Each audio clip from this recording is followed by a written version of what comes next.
The word for the week is triangulation. That's a political tactic where you take something from the left and something from the right to create a position that's uniquely your own at the top of the triangle and puts you on the side of the angels. Perhaps the most famous moment where it occurred, at least in recent years, was Bill Clinton's campaign in 1992, where he went to the Rainbow Coalition, Jesse Jackson's organization, and took on Sister Souljah, a hip-hop artist at the time, over some rants and antics and language that she had used, offensive to an awful lot of Americans. What he did by doing that was, although the audience in the room didn't care for it, showed that he was not a far-left Democrat, much more of a centrist, and made a particular appeal to Reagan Democrats who ultimately helped push him over the top for the nomination that year. We're seeing a little bit of it in Pennsylvania right now, where a dust-up over the funds used for the Democrat National Convention in Philadelphia last year are coming into question. What happened in a nutshell is this. The Democratic National Convention got some money from the taxpayers of Pennsylvania to the tune of $10 million to put on their convention.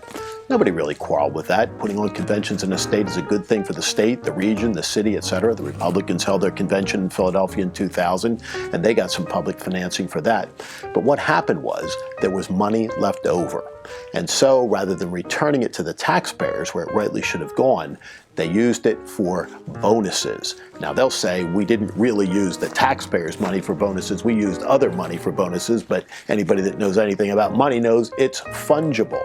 And so when the executive director of that committee got a $300,000 plus bonus on top of a 5-figure per month salary and a fee to his firm, some eyebrows were raised. Interestingly, most notably from the most liberal governor in America, Tom Wolf, who's now made this an issue of his own, the ultimate in triangulation, because who is he taking on but his mentor and former boss, Ed Rendell, who championed the cause of the Democratic National Convention and said these bonuses were just fine by him.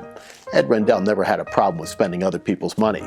But interestingly, just before we taped this, David Cohen, Ed Rendell's former chief of staff and one of the scions of business in Philadelphia, also said he's got a lot of problems with what happened with the bonus money that's being spread around over the Democratic National Convention. This is going to be fun to watch. Can Tom Wolf use this to his advantage and sneak out of being the most liberal governor in America, at least for a day or two, by being on the side of the angels on this issue? Lots of fun to watch as triangulation goes on. And that is the best 60-ish seconds of your week.